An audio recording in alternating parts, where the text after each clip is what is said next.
माँ शब्द में पूरा ब्रह्मांड समाया है। क्या कभी सोचा है जब हम माँ कहते हैं तो ये छोटा सा शब्द हमें इतना सुकून क्यों देता है?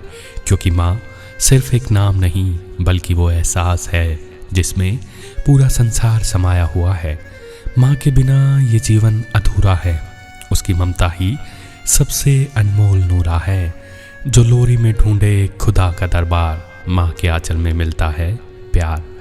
एक छोटा सा गांव था, वहाँ एक औरत रहती थी जिसका नाम सावित्री था। उसका पति गुजर चुका था, उसके 3 बच्चे थे। सावित्री ने अपने जीवन को बच्चों की परवरिश में समर्पित कर दिया।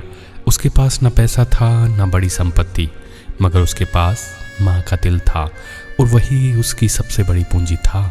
जब बच्चे छोटे थे तो रात रात भर उनके साथ जागती, कभी बुखार उतारने में, कभी किताब पढ़ाने में, कभी भूखे रहकर बच्चों को खिलाने में। वक्त गुजरता गया, बच्चे बड़े हुए, पढ़े लिखे, अच्छी नौकरी वाले बने, मगर धीरे धीरे वही बच्चे जो कभी माँ के आंचल में सुकून ढूंढते थे अब उसकी बातों से परेशान होने लगे।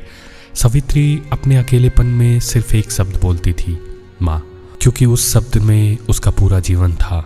एक दिन जब बच्चों ने कहा हमारे पास अब वक्त नहीं है, तो सावित्री ने सिर्फ मुस्कुरा कर कहा, तुम्हारे पास वक्त ना सही पर मेरे पास हमेशा तुम रहोगे, क्योंकि तुम मेरे ब्रह्मांड हो और मैं तुम्हारी माँ।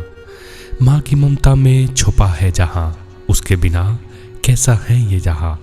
खुदा भी झुकता है उसके चरणों में, माँ ही है सच में भगवान। दोस्तों, माँ का स्थान किसी भी रिश्ते से बड़ा है। जब तक वो है दुनिया खूबसूरत लगती है।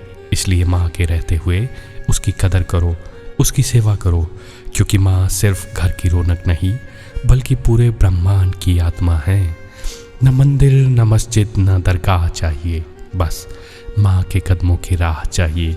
वो एक शब्द ही काफ़ी है हर दर्द मिटाने को, क्योंकि माँ में ही पूरा ब्रह्मांड समाया है।